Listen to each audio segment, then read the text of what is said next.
हमारे चैनल को सब्सक्राइब करें और बेल आइकन दबाना ना भूलें। नमस्कार, बीटीएन न्यूज प्रतिदिन में आप सबों का स्वागत है। हम हाजिर हैं समाचारों के साथ। पहले मुख्य समाचार। दरभंगा स्नातक निर्वाचन क्षेत्र से नामांकन का खुला खाता। शिक्षक निर्वाचन से 5 और स्नातक निर्वाचन से 4 संभावित उम्मीदवारों ने कटवाया पर्चा। जदयू कार्यकारी अध्यक्ष पहुंचे दरभंगा। राजद और कांग्रेस पर जमकर साधा निशाना। कहा एनडीए गठबंधन अपने कार्यों पर जीतेगा चुनाव। एटीएम कैश वाहन से बंदूक की नोक पर लूट का दृश्य कैमरे में हुआ कैद। भारी मात्रा में शहर में शराब की बरामदगी। कोरोना का आंकड़ा 3200 के करीब, 33 की जा चुकी है अब तक जान। हर तरफ सड़क जाम, शहर जाम से हलकान। बाढ़ का दूसरा अटैक, खेत खलिहान डूब गया बाग बागान, दरवाजे पर भी चढ़ा पानी। और दशहरा नजदीक, सरकार का अब तक कोई स्पष्ट गाइडलाइन नहीं, लेकिन कई समितियों ने छोटी मूर्तियां बनाने में लगाया हाथ। आगे समाचार विस्तार से, लेकिन थोड़ी देर में। बीमार नहीं रहा लाचार, हो रहा मुफ्त उपचार। हड्डी नस रोग से संबंधित गंभीर बीमारियों का मुफ्त में इलाज। इंतजार किसका, जाएं सर्राफ ऑर्थो एवं स्पाइन सेंटर और दर्ज कराएं प्रधानमंत्री जन आरोग्य योजना में अपना नाम। विश्व की सबसे बड़ी स्वास्थ्य सुविधाओं का उठाएं लाभ। आधुनिक ऑर्थोपेडिक सुविधा, ऑर्थोस्कोपी, स्पाइन सर्जरी, फ्रैक्चर का अत्याधुनिक इलाज। डॉक्टर SN सर्राफ, डॉक्टर अभिषेक सर्राफ, रीढ़ हड्डी और नस रोग विशेषज्ञ डॉक्टर प्रियंका बी सर्राफ, स्त्री और प्रसूति रोग विशेषज्ञ DMCH के सामने लहरियासराय। एक बार चार्ज करें, 80 किलोमीटर चलाएं। I am electric, I am the future. No license, no registration, no insurance, no pollution. Only Yuvraj Hero electric. Hero electric करें सालाना 36,000 रुपए से भी ज्यादा की बचत। Easy finance available.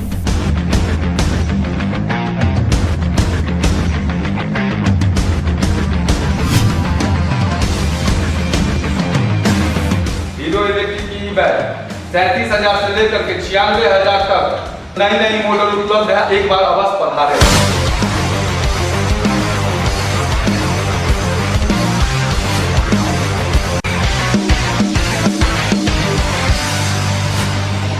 नमस्कार, युवराज हीरो इलेक्ट्रिक में आप सबका स्वागत है। Yuvraj Hero Electric, Saidnagar, Acme road, Laheriasarai, Darbhanga. और अब समाचार विस्तार के साथ। दरभंगा स्नातक निर्वाचन का खाता खुल गया। मंगलवार को जदयू प्रत्याशी के रूप में डॉक्टर दिलीप कुमार चौधरी ने नामांकन किया। इसके अलावा 5 अभ्यर्थियों ने शिक्षक निर्वाचन एवं 4 संभावित अभ्यर्थियों द्वारा नाजिर रसीद कटवाई गई है और संभवतः वे भी नामांकन करें। दरभंगा स्नातक निर्वाचन क्षेत्र से नामांकन का खुल गया खाता। मालूम रहे, एक अभ्यर्थी जदयू से दिलीप कुमार चौधरी ने दरभंगा शिक्षक स्नातक निर्वाचन क्षेत्र के निर्वाची पदाधिकारी सह आयुक्त प्रमंडल मयंक बरवड़े के समक्ष अपना नाम निर्देशांक पत्र किया।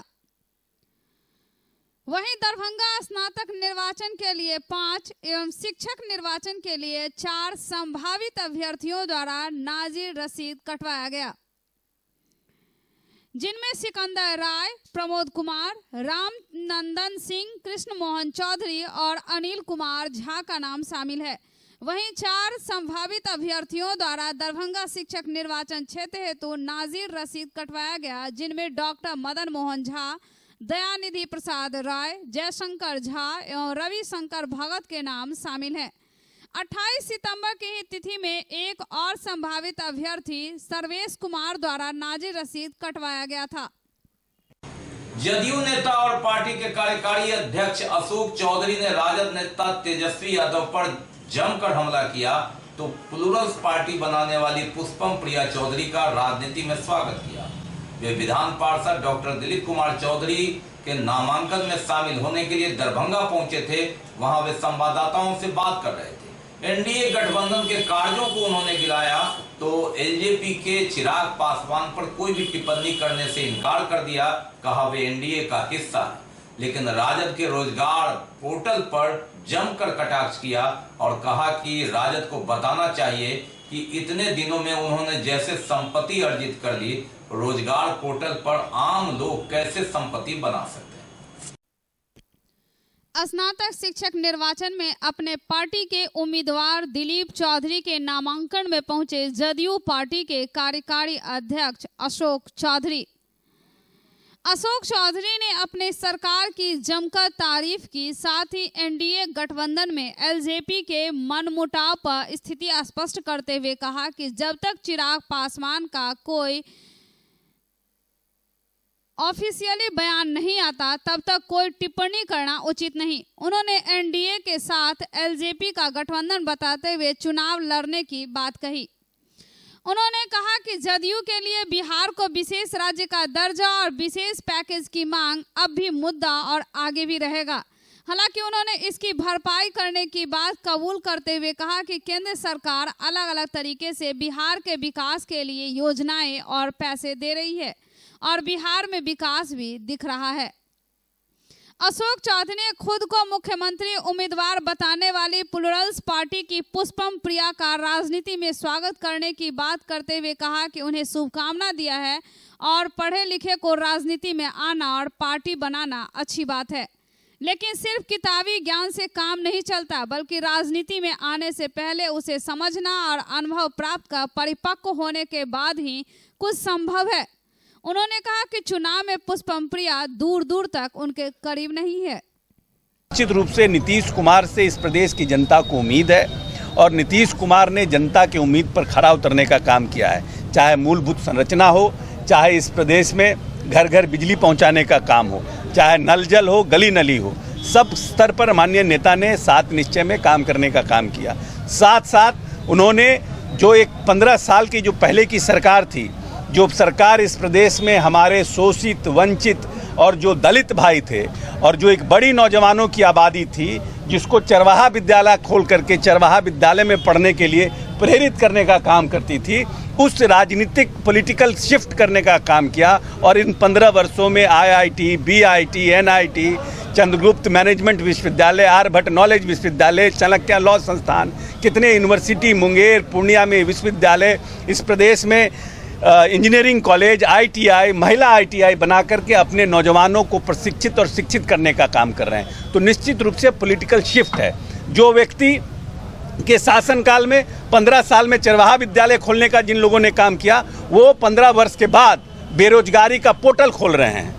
इस बेरोजगारी पोर्टल में इस बात की चर्चा नहीं कर रहे हैं कि 26 वर्ष में उन्होंने इतना करोड़ों की संपत्ति कैसे अर्जित कर ली, 26 संपत्ति के मालिक कैसे हो गए। अगर इसकी भी चर्चा बेरोजगारी पोर्टल में करते नेता विरोधी दल, तो शायद जो बेरोजगार लोग उनके पोर्टल पे जाके अपने आप को रजिस्टर करा रहे हैं, वो ये भी समझते कि इनके तरीके से हम भी कुछ पैसा कमा लेते। अगर जिस तरीके से, जायज़ तरीके से उन्होंने इतनी संपत्ति अर्जित की है, तो उसका रास्ता बताना चाहिए था बेरोजगारों को।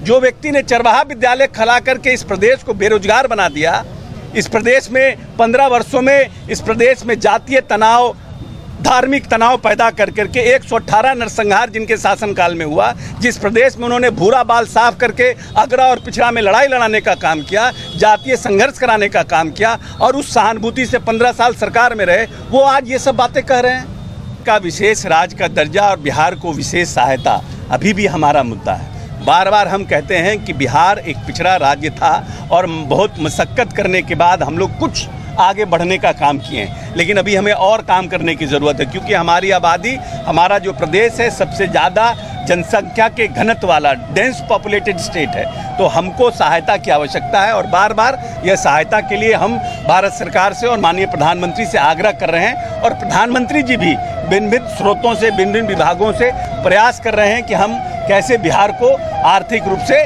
मदद कर सकें। हमको लगता है कि जब गठबंधन की राजनीति होती है, हम भी 2015 में कांग्रेस पार्टी के अध्यक्ष थे, और हर पॉलिटिकल पार्टी प्रयास करती है कि गठबंधन में हमें ज़्यादा से ज़्यादा सीट मिले, क्योंकि जब उनके कार्यकर्ताओं के और उनके नेताओं की संख्या ज़्यादा रहती है, लोग अपने अपने क्षेत्र में काम करते हैं, तो हर पॉलिटिकल पार्टी चाहती है कि हम ज़्यादा से ज़्यादा सीट हम लड़ें, और लेकिन है कि सीटों पर कहीं ना कहीं कंप्रोमाइज़ करना पड़ता है गठबंधन में रहने पर, और बहुत से समय में अंतिम समय में उसमें गठबंधन टूट भी जाता है। लेकिन हमें पूरी उम्मीद है कि लोजपा हम लोगों के गठबंधन में रहेगी और हम लोगों के साथ ही चुनाव लड़ेगी। देखिए, ऐसा है कि इच्छा रखना और इच्छा पॉलिटिकल पार्टी बनाना ये कोई बुरी बात नहीं है। राजनीति में पढ़े लिखे नौजवान लोग आएँ, ये अच्छी बात है कि जो लोग एक्सपोज्ड हैं, पढ़े लिखे हैं, वो अगर राजनीति में आए, ये अच्छी बात है। लेकिन राजनीति में आने के पहले राजनीति को, प्रदेश की राजनीति को समझना, उसका अनुभव प्राप्त करना, ये ज़रूरी बात है। तभी आप जाकर के परिपक्व होते हैं, जिसको बोलते हैं कि आपको किताबी नॉलेज तो बहुत है, लेकिन प्रैक्टिकल नॉलेज करने के लिए you should come in the field first. अब मान लीजिए कि पूर्वज की जो पार्टी की अध्यक्षा हैं, वो भी प्रयास कर रही हैं, हमारी शुभकामना है। नौजवान हैं, महिला हैं, पढ़ी लिखी हैं, हमारी शुभकामना है। एटीएम कैश वाहन से बंदूक की नोक पर अपराधियों ने गोलीबारी कर 12 लाख रुपया लूट लिया और भागने में सफल रहे। घटना की पूरी तस्वीर सीसीटीवी कैमरे में कैद हो गई है। जाले थाना अंतर्गत बढ़मपुर बाजार स्थित बैंक ऑफ इंडिया परिसर में लगे एटीएम में जब कैश वाहन लोड किया जा रहा था तो अपराधियों ने बंदूक की नोट पर यह लूटपाट की और घटना को अंजाम दिया। चुनावी बयार में पुलिस चौकसी के बीच झाले थाना इलाके के ब्रह्मपुर कदम चौक के पास बैंक ऑफ इंडिया के एटीएम में कैश लोड करने पहुंचे कैश वान के कर्मचारी से अपराधियों ने हथियार के बल पर तकरीबन 12 लाख रुपए से ज्यादा की रकम लूटकर चलते बने। लूट को अंजाम देने में अपराधियों ने दर्जनों राउंड फायरिंग भी करते रहे। अपराधियों के गोली से एक राहगीर भी जख्मी हो गया, जिसे इलाज के लिए अस्पताल में भर्ती कराया गया है। बाइक सवार 3 अपराधियों ने घटना को अंजाम देकर फरार हो गया। घटना की पूरी वारदात वहां लगे एक सीसीटीवी कैमरे में कैद हो गई, जिसमें अपराधियों के फायरिंग करने की तस्वीर आने से अपराधियों की पहचान की जा रही है।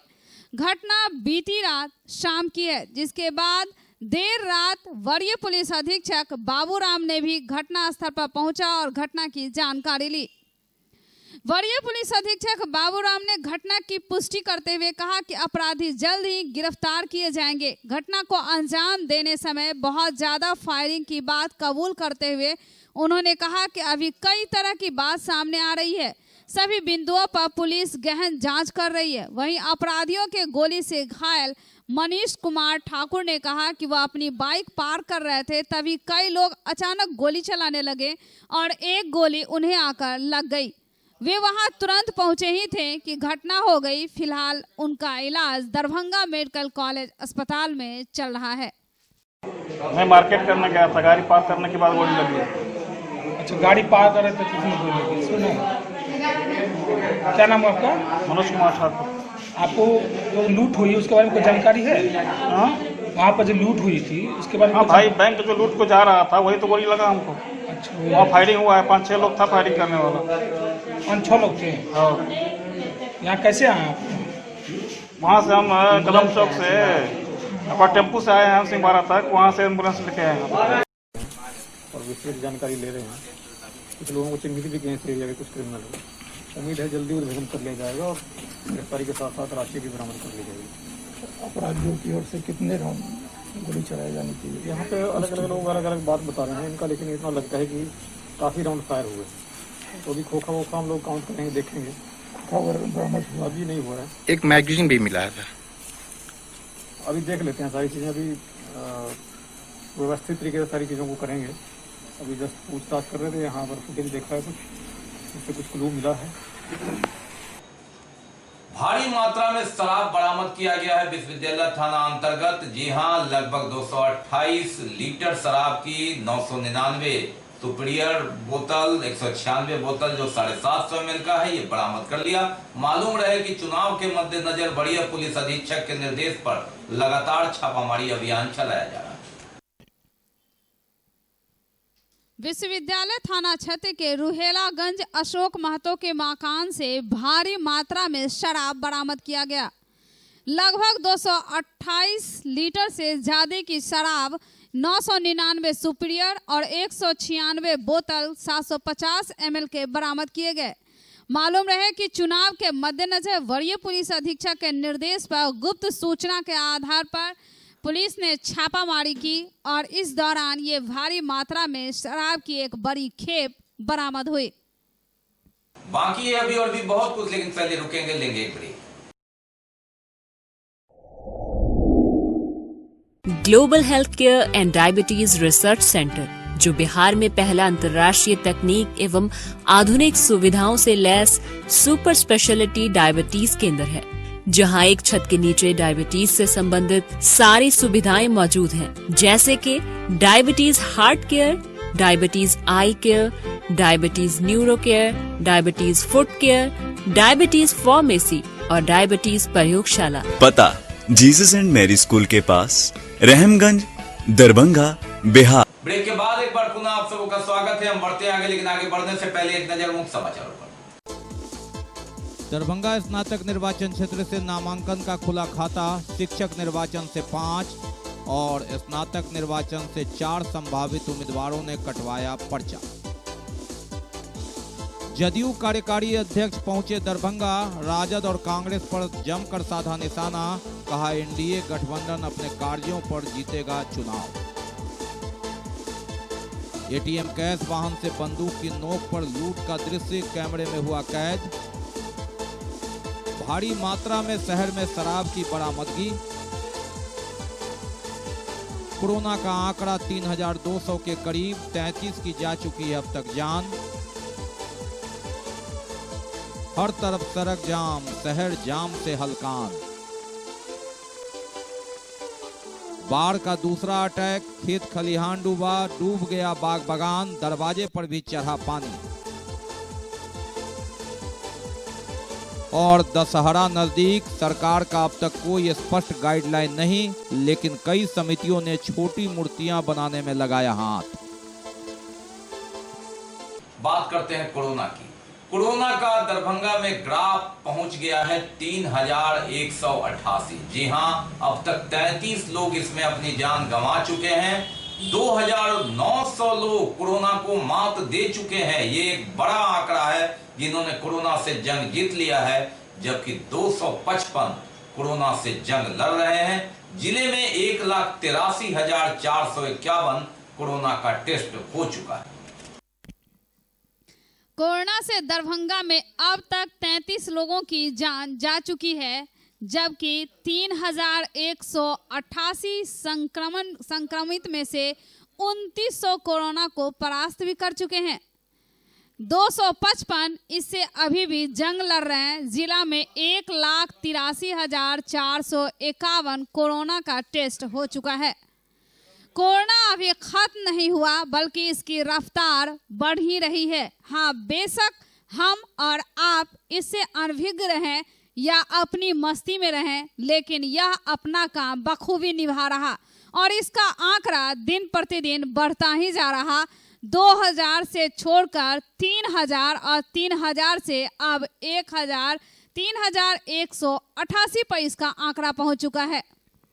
बिहार विधानसभा आम निर्वाचन को लेकर जिले के सभी सरकारी कार्यालय सार्वजनिक अवकाश और रविवार को भी अवकाश के दिनों में भी खुले रहेंगे। इस आशय की अधिसूचना जिला निर्वाचन पदाधिकारी ने जारी कर दी।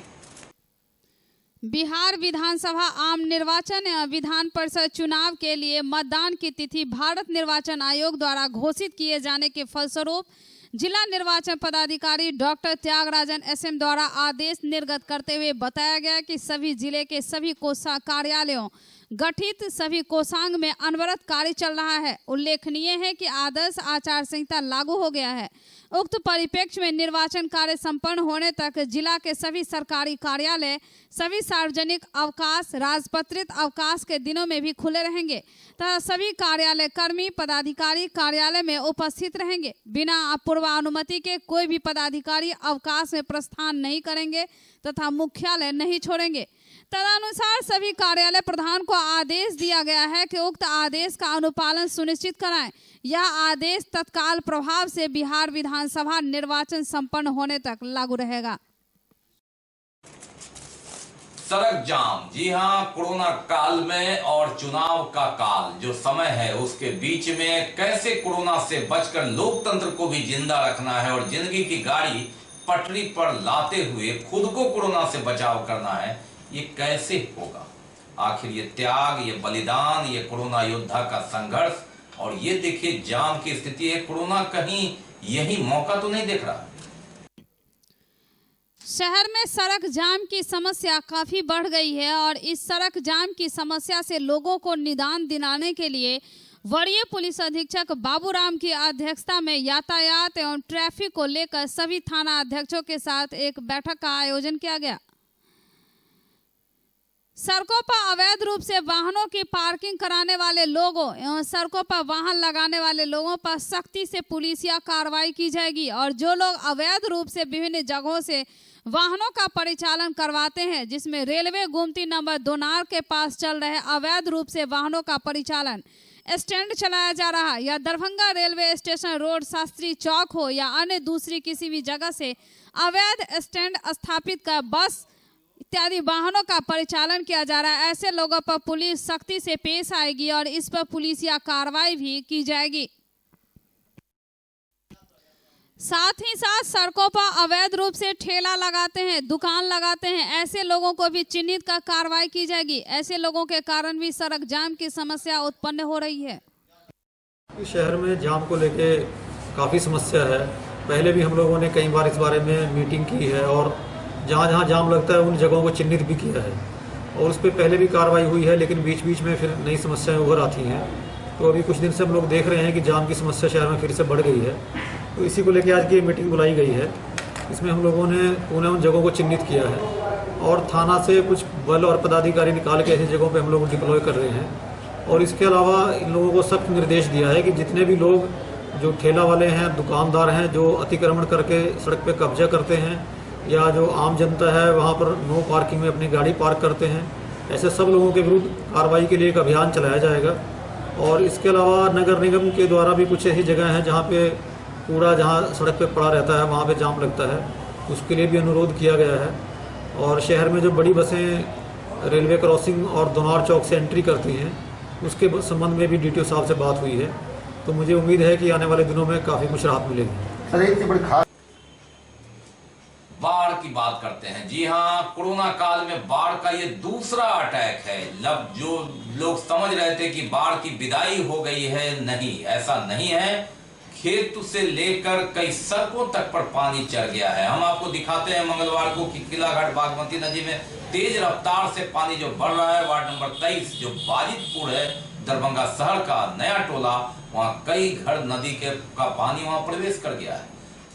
बगीचों में जो खेत है वहां तो पानी आ ही गया है।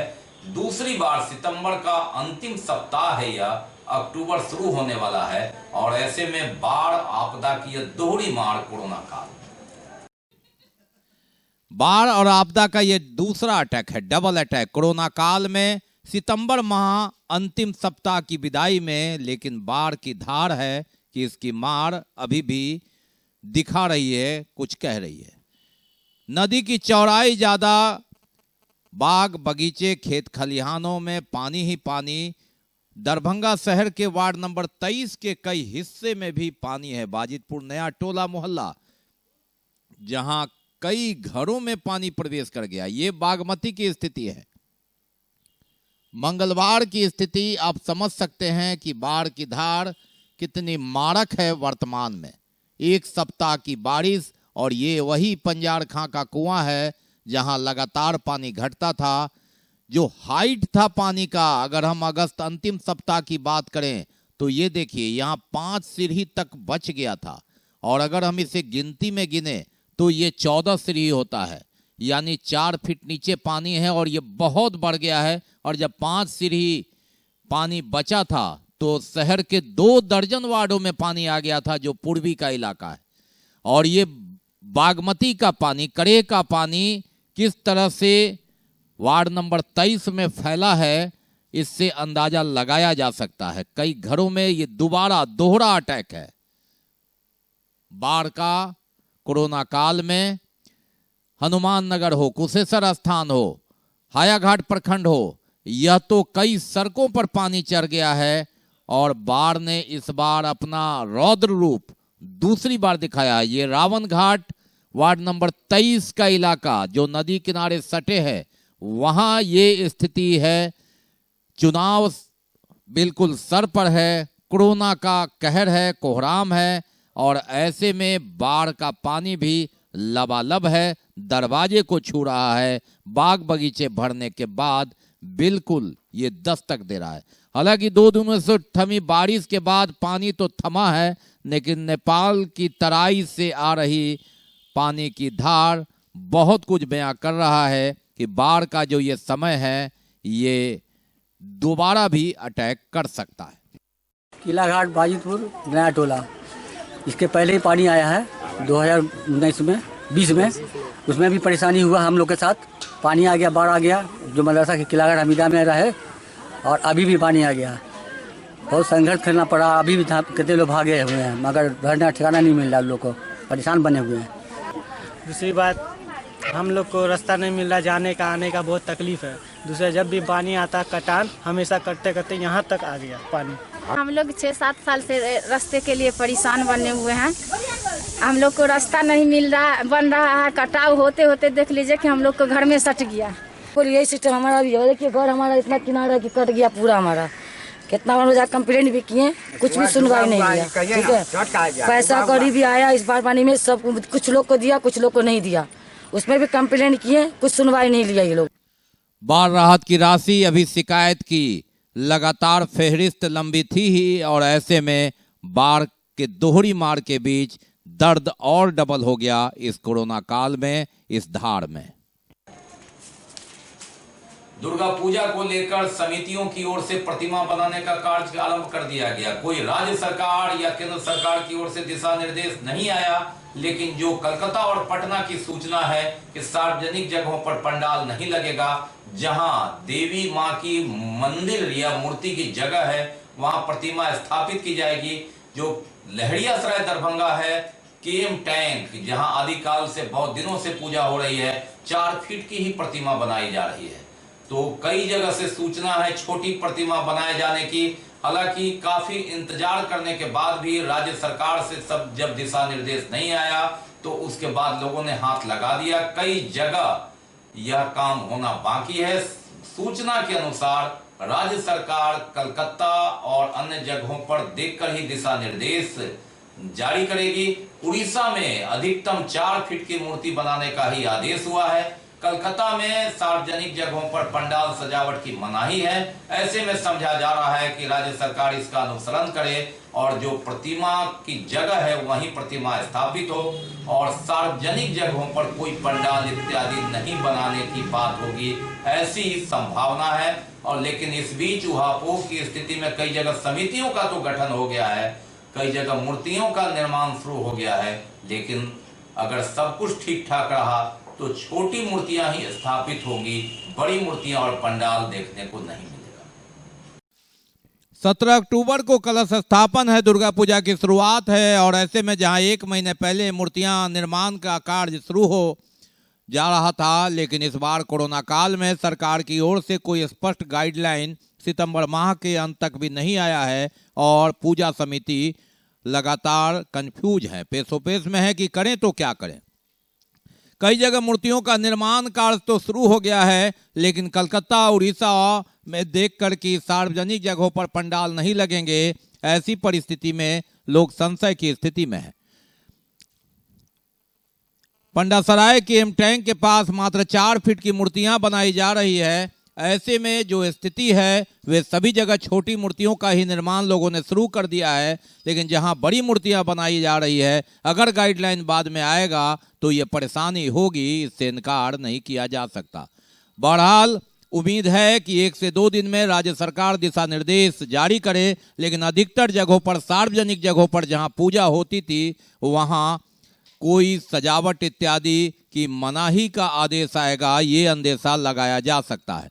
बहरहाल दुर्गा पूजा समिति ने सभी समितियों से पूजा की तैयारी करने के लिए कहा है, लेकिन अंतिम निर्णय राज्य सरकार के दिशा निर्देश के बाद ही होना है। तो ये थे अब तक के समाचार। विदा लेने से पहले एक नजर मुख्य समाचारों पर। दरभंगा स्नातक निर्वाचन क्षेत्र से नामांकन का खुला खाता, शिक्षक निर्वाचन से 5 और स्नातक निर्वाचन से 4 संभावित उम्मीदवारों ने कटवाया पर्चा। जदयू कार्यकारी अध्यक्ष पहुंचे दरभंगा, राजद और कांग्रेस पर जमकर साधा निशाना, कहा एनडीए गठबंधन अपने कार्यों पर जीतेगा चुनाव। एटीएम कैश वाहन से बंदूक की नोक पर लूट का दृश्य कैमरे में हुआ कैद। भारी मात्रा में शहर में शराब की बरामदगी। कोरोना का आंकड़ा 3200 के करीब, 33 की जा चुकी है अब तक जान। हर तरफ सड़क जाम, शहर जाम से हलकान। बाढ़ का दूसरा अटैक, खेत खलिहान डूबा, डूब गया बाग बागान, दरवाजे पर भी चढ़ा पानी। और दशहरा नजदीक, सरकार का अब तक कोई स्पष्ट गाइडलाइन नहीं, लेकिन कई समितियों ने छोटी मूर्तियां बनाने में लगाया हाथ। इसके साथ ही दीजिए हमें इजाजत इस प्रसारण से, लेकिन कोरोना काल में आप अपना बहुत ख्याल रखिए। कोरोना काल में अपने को बचाते हुए, लोकतंत्र को जिंदा रखते हुए जरूरत का जो सामान है उसे लाने तभी जाना है। जिंदगी की गाड़ी को पटरी पर लाते हुए, कोरोना से बचाते हुए, मास्क लगाते हुए, सोशल डिस्टेंस बनाते हुए, 2 गज की दूरी अपनाते हुए जिंदगी की गाड़ी पटरी पर लानी। नमस्कार, जय।